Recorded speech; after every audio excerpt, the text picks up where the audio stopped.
Ce midi, 130 000 seulement séparaient Alex Thompson d'Armel Lecléache dans un duel tactique arbitré par une bulle anticyclonique qui bloque le passage au niveau de l'Uruguay.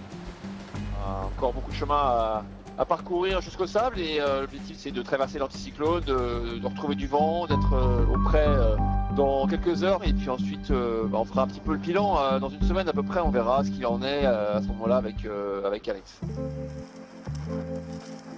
Jean-Pierre Dick devrait lui passer le Cap Horn en fin de journée si la météo veut bien lui sourire. Me voilà dans une énorme pétole en espérant que je puisse repartir. Grosse déception aujourd'hui, mon avance va fondre sur Jean et Yann. Voilà, c'est comme ça, mais c'est dur. J'espère qu'on va revenir sur le gars Jean-Pierre, quoi. Ce serait bien là qu'il bouffe du mou là pour au moins 3 heures. Hein.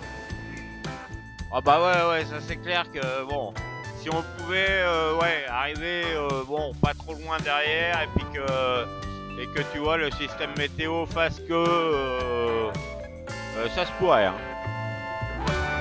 Au cœur de la course, le skipper irlandais Enda O'Connell a décidé de se dérouter vers l'île Stewart, au sud de la Nouvelle-Zélande, pour effectuer plusieurs réparations au calme. Plus en arrière, cette nuit, Romain Attanasio, lui, s'est fait une belle frayeur. J'ai passé une nuit d'enfer, je peux vous dire. Je me réveille dans le noir, je mets les pieds dans les crocs, plein d'eau, de l'eau partout. Je regarde par terre, il y avait de l'eau partout ici. Je vais voir dans la trappe qui est juste là, 200 litres d'eau derrière. Je regarde ma boîte de balise qui est plus là, mes sièges complètement arrachés.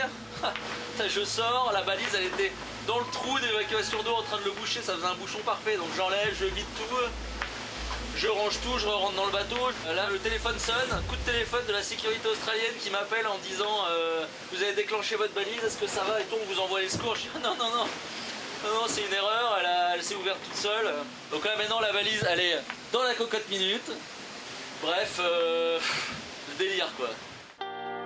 Enfin, Paul Meillat, qui avait abandonné suite à des problèmes de quilles, est arrivé hier en Polynésie.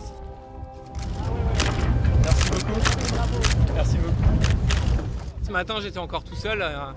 Ça fait chaud au cœur parce que c'est vrai que c'est très difficile d'abandonner la course et d'être accueilli comme ça me redonne le moral.